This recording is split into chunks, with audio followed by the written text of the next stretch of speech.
নমস্কাৰ ফ্ৰেণ্ডছ।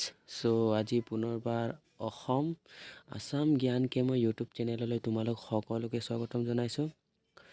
আজি আমি 10ম শ্ৰেণীৰ অসমীয়া পাঠ্যপুথিৰ পাঠ নং 4 মই অসমীয়া পাঠটিৰ সম্পূৰ্ণ প্ৰশ্ন উত্তৰ আলোচনা কৰিব গৈছোঁ। যদিহে তোমালোকে আৰু চেনেলটোত নতুনকৈ ভিজিট কৰিছা, প্লিজ চেনেলটো ছাবস্ক্ৰাইব কৰি নটিফিকেশ্যন বেলটো প্ৰেছ কৰি ৰাখি দিবা।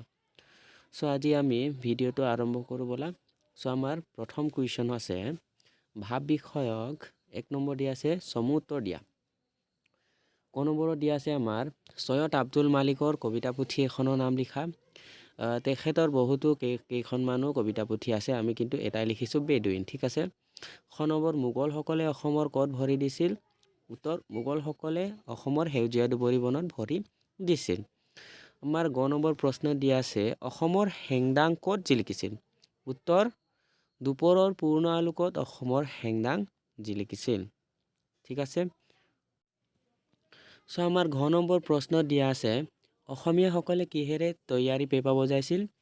উত্তৰ অসমীয়াসকলে ম'হৰ শিঙেৰে তৈয়াৰী পেঁপা বজাইছিল। তাৰপিছত ঙ নম্বৰত দিয়া আছে অসমৰ স্বৰ্গদেৱে কিহেৰে দেউল সাজিছিল? উত্তৰ অসমৰ স্বৰ্গদেৱে হাঁহ-কণী আৰু বৰা চাউলৰ এক মিশ্ৰণেৰে দেউল সাজিছিল। আমাৰ 2 নম্বৰ প্ৰশ্ন দিয়া আছে অসমৰ হেংদাং জিলিকিল দুপৰৰ পূৰ্ণ আলোকত, কথাখিনিৰ তাৎপৰ্য ব্যাখ্যা কৰা।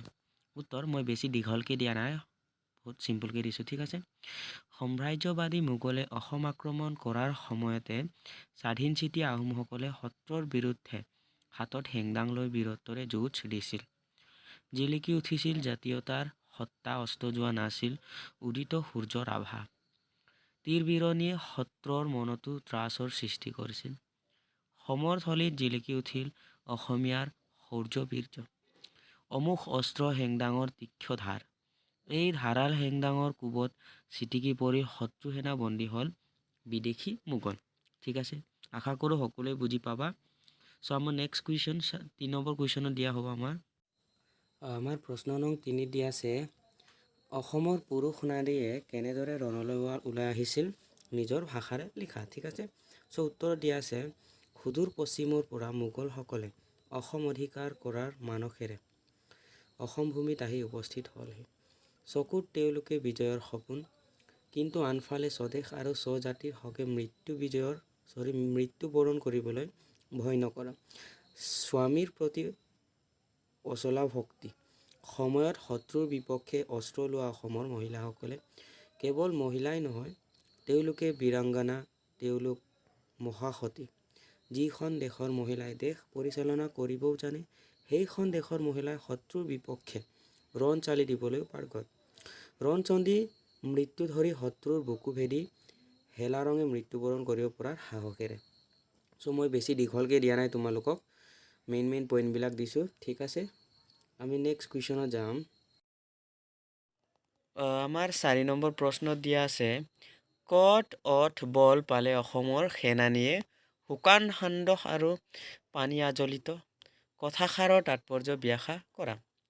আমাৰ উত্তৰত দিয়া আছে কবিতাটোত কবিয়ে অসমীয়া জাতিৰ অতীত ইতিহাস অৱলোকন কৰি কৈছে যে ভাৰতজয়ী মোগলে কিয় অসম দেশত থমকি ল'বলগীয়া হৈছে।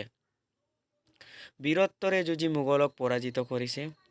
তিৱা চাউল ভাজি খুন্দি প্ৰস্তুত কৰা জলপান, শুকান সান্দহ একাজলি পানীত সানি খোৱা অসমীয়া সেনানীয়ে এনে বল শক্তি ক'ৰ পৰা পালে?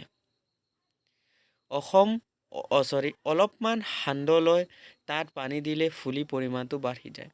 ঠিক সেইদৰে মাতৃভূমিৰ আসন্ন বিপদ দেখাৰ লগে লগে অসমৰ সেনানীৰ যেন বল বিক্ৰম দুগুণে বৃদ্ধি পালে। কবিয়ে আচৰিত হৈ ভাবিছে অসমীয়াৰ শৌৰ্য-বীৰ্য সঁচাকৈয়ে অলৌকিক শক্তিৰে বলৱান। ঠিক আছে। আমি নেক্সট প্ৰশ্ন চাম। আমাৰ 5 নম্বৰ প্ৰশ্ন দিয়া আছে প্ৰশ্ন নং 5 দিয়া আছে মই অসমীয়া কবিতাটোত অসমৰ প্ৰকৃতিৰ বিনন্দীয় ৰূপ কিদৰে প্ৰতিফলিত হৈছে বুজাই লিখা। উত্তৰ মই অসমীয়া কবিতাটোৰ মাজেৰে কবিয়ে স্বদেশৰ প্ৰতি আনুগত্য আৰু স্বজাতিৰ প্ৰতি থকা নিভাঁজ ভালপোৱা প্ৰকাশিত হৈছে।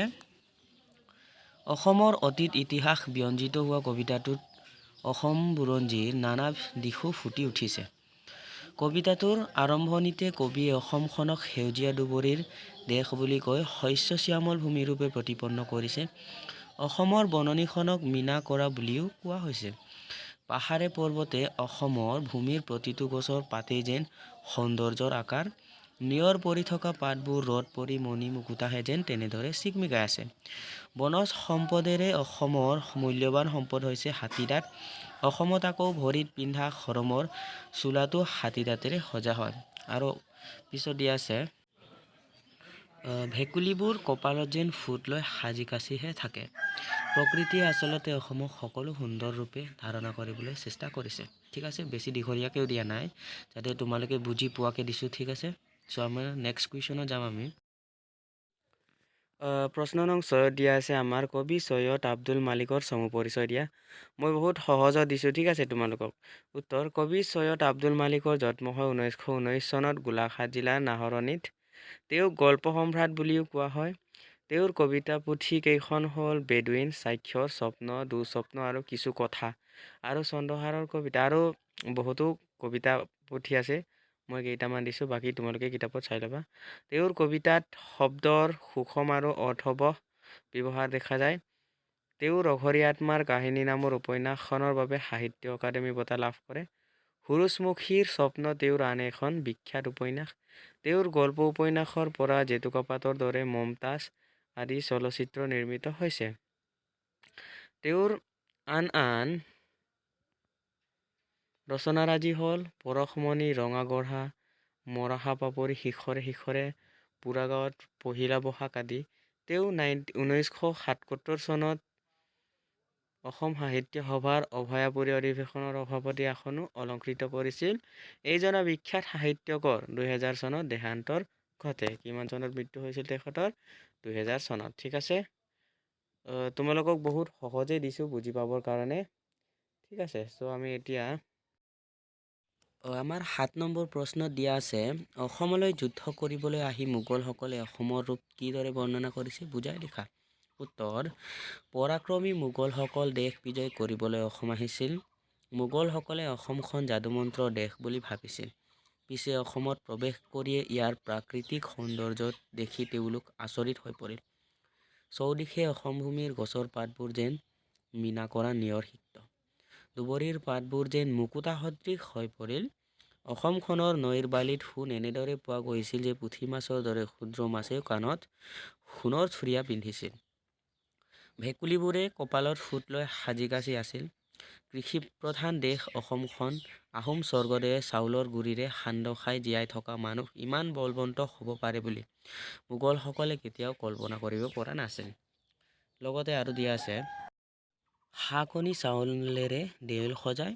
অসমৰ ধূলিত সোণ, হীৰামণি, আনকি মাটিৰ চৰুত ভৰাই ঘৰে ঘৰে বিলোৱা হৈছিল।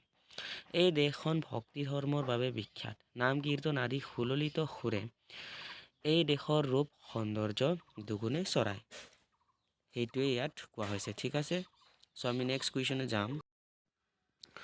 8 নম্বৰ প্ৰশ্ন দিয়া আছে ব্যাখ্যা কৰা। মোগলে মোগলে এবাৰ পালে শকতিৰ নৱ পৰিচয়, দেশ প্ৰাণ মুক্ত প্ৰাণ, অসমৰ স্বদেশ ভকতি। তোমালোকে এটা কথা সদায় মনত ৰাখিবা, যেতিয়া তোমালোকে ব্যাখ্যা লিখা হয় তেতিয়া সদায় প্ৰসংগ, সংগতি আৰু ব্যাখ্যা সেই 3টা ষ্টেপত লিখিবা। ঠিক আছে, উত্তৰ প্ৰসংগ উক্ত কবিতা ফাঁকি আমাৰ পাঠ্যপুথিৰ অন্তৰ্গত চৈয়দ আব্দুল মালিক দেৱৰ দ্বাৰা ৰচিত মই অসমীয়া নামৰ কবিতাটিৰ পৰা তুলি দিয়া হৈছে। সংগতি অসমীয়া সৈনিক আৰু সাধাৰণ নাগৰিকৰ বল বিক্ৰমৰ বিষয়ে ক'বলৈ গৈ উক্ত কবিতা ফাঁকি অৱতাৰণা কৰিছে। ঠিক আছে, তাৰপিছত আমি ব্যাখ্যা লিখিম। সপ্তদশ শতিকাত আহোমসকল অসমৰ শাসক আছিল। মোগলসকলে অন্য প্ৰান্তত থাকি অসমখনক আক্ৰমণ কৰিবৰ বাবে মন মেলিছিল। অন্য প্ৰান্তত থাকিও অসমক আক্ৰমণ কৰাৰ উদ্দেশ্য মোগলসকলে আহি অসমৰ ভৰি দিলে। অসমখনক জয় কৰাৰ অভিলাষ মনত লৈ তেওঁলোকে অসমত প্ৰৱেশ কৰি দেখিলে চৌদিশে সেউজীয়া ভূমি। মোগলসকলে অসমত প্ৰৱেশ কৰি সেউজীয়া ভূমিৰ বাসিন্দাসকল আকে ৰঙা তেজৰ অধিকাৰী বুলি পালে। দেশ ৰক্ষাৰ হকে যে অসমৰ পুৰুষ মহিলাসকল যুদ্ধক্ষেত্ৰৰ ৰাঙলী কৰিবলৈ প্ৰস্তুত সেই কথা মোগলসকলে অনুমান কৰিব পাৰিলে।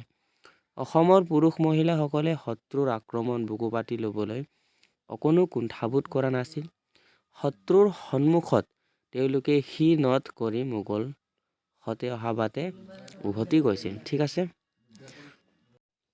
শ নম্বৰত দিয়া আছে আমাৰ দুবৰিৰ পাতে পাতে মুকুতাৰ থোপা, গছকত ভাগে মৰকত, হাতীৰ দাঁতেৰে কৰে খৰমৰ চোলা, ভৰিত শুৱে পোৱালৰ ভৰা দলঙত। উত্তৰ দিয়া আছে আমাৰ প্ৰসংগত। উক্ত কবিতাফাকি আমাৰ পাঠ্যপুথিৰ অন্তৰ্গত চৈয়দ আব্দুল মালিকৰ দ্বাৰা ৰচিত মই অসমীয়া নামৰ কবিতাটিৰ পৰা লোৱা হৈছে।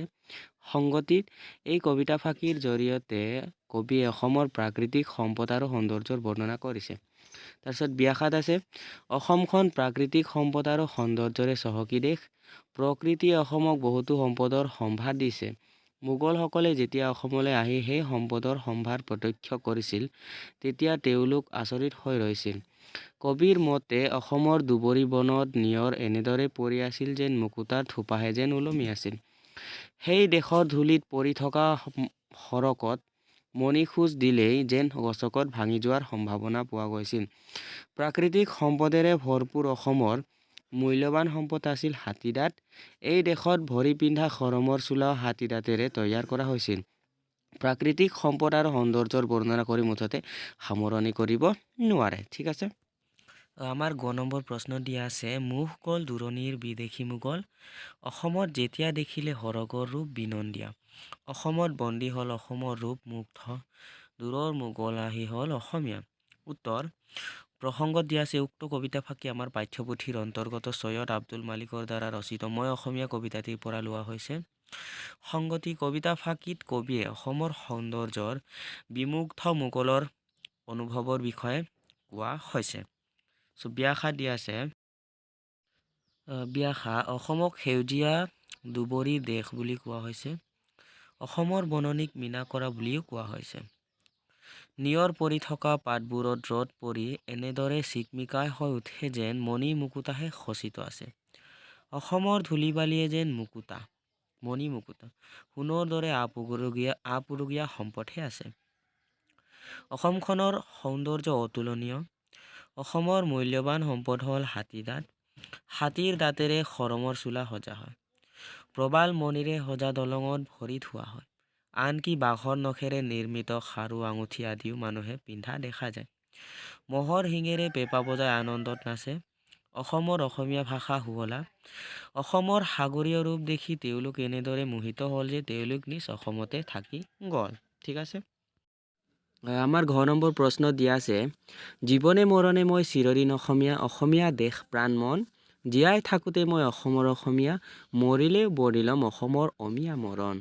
উত্তৰ প্ৰসংগত আমাৰ দিয়া আছে, উক্ত কবিতাফাকি আমাৰ পাঠ্যপুথিৰ অন্তৰ্গত চৈয়দ আব্দুল মালিকৰ দ্বাৰা ৰচিত মই অসমীয়া শীৰ্ষক কবিতাটিৰ পৰা তুলি দিয়া হৈছে। সংগতি উক্ত কবিতাফাকিৰ জৰিয়তে কবিয়ে জন্মভূমিৰ প্ৰতি অফুৰন্ত প্ৰেম প্ৰকাশৰ কথা কোৱা হৈছে। ঠিক আছে। আমাৰ ব্যাখ্যা দিয়া আছে, কবিৰ মতে জন্মভূমি অসমখন প্ৰাণৰো প্ৰাণ। অসমীয়া কবি বুলি কবিয়ে নিজে গৌৰৱ অনুভৱ কৰে। অসমীয়াসকলে নিজ দেশ ৰক্ষাৰ হকে একগোট হৈ মোগলকো যুদ্ধত পৰাস্ত কৰিবলৈ প্ৰস্তুত হৈছিল। কবিয়ে সেইবাবে অসমীয়া জাতিক লৈ উৎফুল্লিত কৰিছে। কবিয়ে নিজৰ জন্মভূমিক ধৰ্মৰূপে গণ্য কৰে। অসমীয়া ভাষাটোক কবিয়ে সাগৰীয় ভাষা হিচাপে গণ্য কৰে, যি ভাষাত ৰচিত গীত, কথা, মাত আদি বনৰীয়া চৰাই আদিকো আকৰ্ষণ কৰিব পাৰে। সেই ভাষা গীতে কবিৰ হৃদয় উপচাই ৰাখে। কবিয়ে অসমীয়া ভাষাটোক ইমানেই ভাল পায় যে মৃত্যুৰ পাছতো সৰগতো এই ভাষাৰ গান শুনিব বিচাৰে। এনেদৰে অসমীয়া ভাষাটো কবিৰ দেহে মনে সোমাই আছে। কবিয়ে সেইবাবে মৃত্যুৰ পিছতো তেওঁৰ প্ৰাণ অসমতে পুনৰ জন্ম ল'ব বিচাৰে। ঠিক আছে। প্ৰশ্ন নং 9 দিয়া আছে আমাৰ, মই অসমীয়া কবিতাটোত কবিয়ে অসমীয়া জাতিৰ বীৰত্ব আৰু পৰাক্ৰমক কিয় প্ৰশংসা কৰিছে, তোমাৰ কথাৰে বুজাই লিখা। উত্তৰ কবিয়ে নিজৰ জন্মভূমিক প্ৰাণৰো প্ৰাণ বুলি কৈছে। নিজকে অসমীয়া বুলি কবিয়ে গৌৰৱ কৰে। প্ৰবল প্ৰতাপী মোগলসকলকো অসমৰ পুৰুষ মহিলাই ৰণচণ্ডী মূৰ্তি লৈ যুঁজত পৰাজয় কৰিছিল। হেংদাং লৈ যুদ্ধ কৰি মোগলক পৰাস্ত কৰি খেদি দিয়াৰ বাবে অসমৰ সন্তানসকলক লৈ কবিয়ে গৌৰৱ অনুভৱ কৰে।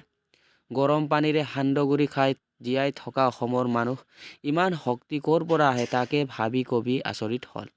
কবিৰ মতে কবিৰ দেশৰ মানুহ সহজ সৰল অমায়িক আছিল।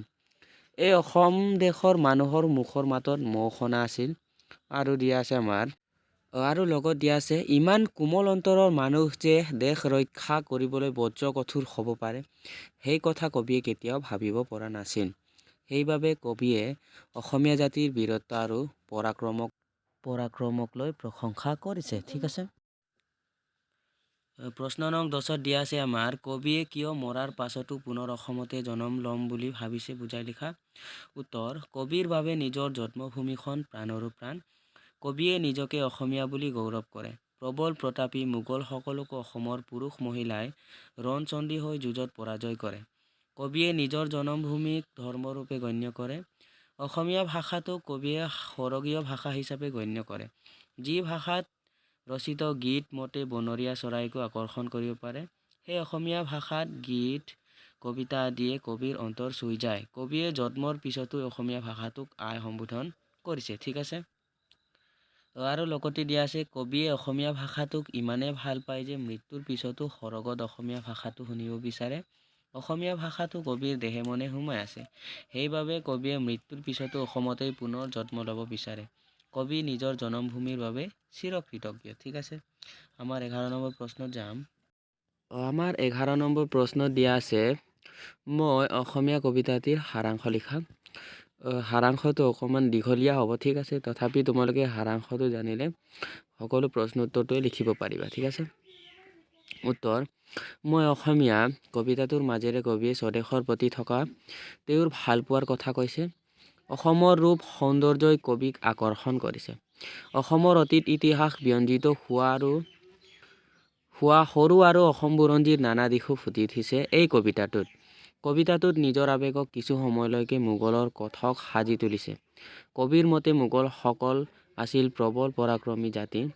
ভাৰতবৰ্ষৰ এমূৰে থকা অসম দেশ জয় কৰিবৰ বাবে মোগলসকলে আহিছিল। মোগলসকল যেতিয়া অসম আক্ৰমণ কৰিবৰ বাবে অসমত সোমায় তেতিয়া মোগলসকলে অসমীয়া মানুহৰ বীৰত্ব দেখি অবাক হৈছিল। যি মোগলে ৰাজপুতক জয় কৰিছিল সেই মোগলে পিছে সমুখ সমৰত অসমীয়াৰ পৰাক্ৰম সহিব নোৱাৰিলে। ঠিক আছে।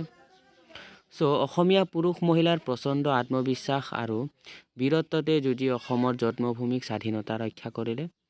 মোগলসকল যি বাটে আহিছিল সেই বাটে অসমীয়া উভতাই পঠালে। সেইবাবে কবিয়ে অসমক এই বিজয়ক সুঁৱৰি আনন্দিত হৈ পৰে।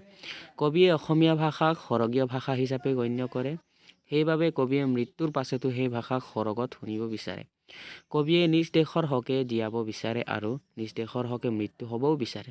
তাৰপিছত নেক্সটটো তোমালোকে পেৰেগ্ৰাফ চেঞ্জ কৰি লিখিলে নম্বৰটো মানে ভাল দেখে নম্বৰো পোৱা যায়। ঠিক আছে। কবিয়ে স্বদেশৰ প্ৰতি থকা সঁচা ভালপোৱাৰ কথা কবিতাটোৰ মাজেৰে প্ৰকাশ কৰিব বিচাৰে। সেই এটা বাক্য পেৰেগ্ৰাফ চেঞ্জ কৰি লিখি দিলে হ'ব। আমাৰ 12 নম্বৰ প্ৰশ্নত দিয়া আছে মই অসমীয়া কবিতাটোত অসমৰ অতীত গৌৰৱৰ চানেকি কিদৰে ফুটি উঠিছে বুজাই লিখা। উত্তৰ মই অসমীয়া কবিতাটোত অসমৰ অতীত গৌৰৱ সুন্দৰভাৱে বৰ্ণিত হৈছে। কবিয়ে প্ৰবল পৰাক্ৰমী মোগলসকল অসমলৈ দেশ জয়ৰ উদ্দেশ্য অহা বুলি কৈছে। কৃষিজীৱী সহজ সৰল অসমৰ মানুহে কিদৰে নিজ দেশ ৰক্ষা কৰিছিল তাৰ কথা কৈছে। নিজৰ কথাৰে বশ কৰিব বুলি ভাবি মোগলসকলে অসমৰ সৈন্য বিষয়াৰ বুদ্ধিমত্তাৰ পৰিচয় দিছিল। যেতিয়া যুদ্ধৰ ঘোষণা হৈছিল তেতিয়া অসমৰ সৈন্যৰ সন্মুখত পৰাক্ৰম দেখি মোগলসকলে বিস্ময় মানিছিল। অসমৰ পুৰুষ মহিলাই ৰণচণ্ডী মূৰ্তি ধৰি হেংদাং হাতত লৈ ওলাই আহিছিল। আৰু দিয়া আছে দেশৰ স্বাধীনতা ৰক্ষাৰ হকে অসমৰ সকলো পুৰুষ মহিলাই শত্ৰুৰ আক্ৰমণ নিজৰ বুকু পাতি ল'বলৈ কোনো কুণ্ঠাবোধ কৰা নাছিল। মোগলসকলে অসমৰ পৰা যোৱাত অসমীয়াসকলৰ স্বদেশ প্ৰেম আৰু বীৰত্বৰ প্ৰশংসা কৰিছিল। এনেদৰে কবিয়ে সুন্দৰভাৱে অসমৰ অতীত গৌৰৱৰ বৰ্ণনা কবিতাটোত ফুটাই তুলিছে। লাষ্টৰ বাক্যটো পেৰেগ্ৰাফ চেঞ্জ কৰি লিখিবা। ঠিক আছে। যদি তোমালোকে ভিডিঅ'টো চাই আছা তেতিয়াহ'লে তোমালোকে চেনেলটো ছাবস্ক্ৰাইব কৰি নটিফিকেশ্যন বেলটো প্ৰেছ কৰি ৰাখি দিবা আৰু তোমালোকৰ লগৰবোৰলৈ ভিডিঅ'টো শ্বেয়াৰ কৰিবলৈ নাপাহৰিবা। ঠিক আছে। আমাৰ ভাষা বিষয়কত দিয়া আছে ব্যাস বাক্য সমাসৰ নাম লিখা। উত্তৰ স্বৰ্ণপুৰী হ'ব স্বৰ্ণৰ পুৰি ষষ্ঠী তৎপুৰুষ সমাস ঠিক আছে মুক্ত গীত মুক্ত যি গীত কৰ্মধাৰয় সমাস অনিৰুদ্ধ ৰুদ্ধ নহয় যি গতি বহুব্ৰীহি সমাস ঠিক আছে আমাৰ 2 নম্বৰ প্ৰশ্ন দিয়া আছে তলৰ শব্দবোৰৰ নিচিনা পাঁচোটা শব্দ সাজা বাঘ নখ হাকনি মহিংস উত্তৰ দিয়া আছে বাঘ গজা কলবাৰী মৌজাল নেমুৰস হাতীদাঁত আৰু আমাৰ নেক্সট 3 নম্বৰ প্ৰশ্নত বিপৰীত শব্দ লিখা সেয়া আমাৰ লাষ্ট কুৱেশ্যন হ'ব উত্তৰ গৌৰৱ কালিমা আলোক আন্ধাৰ স্বাধীনতা পৰাধীনতা পৰাজিত বিজয়ী সপোন দিঠক মৰণ জনম চ' ভিডিঅ'টো আমি ইমানতে শেষ কৰিছোঁ আজি আৰু তোমালোকক লগ পাম নেক্সট ভিডিঅ'ত যদি তোমালোকে ভিডিঅ'টো ভাল লাগিলে প্লিজ লাইক কৰি দিবা আৰু তোমালোকৰ লগৰবোৰক শ্বেয়াৰ কৰি দিবা যাতে ইহঁতেও সেই সকলো কুৱেশ্যন এনচাৰবোৰ পায় তাৰপিছত আমি লগ পাম তোমালোকক নেক্সট ভিডিঅ'ত ঠিক আছে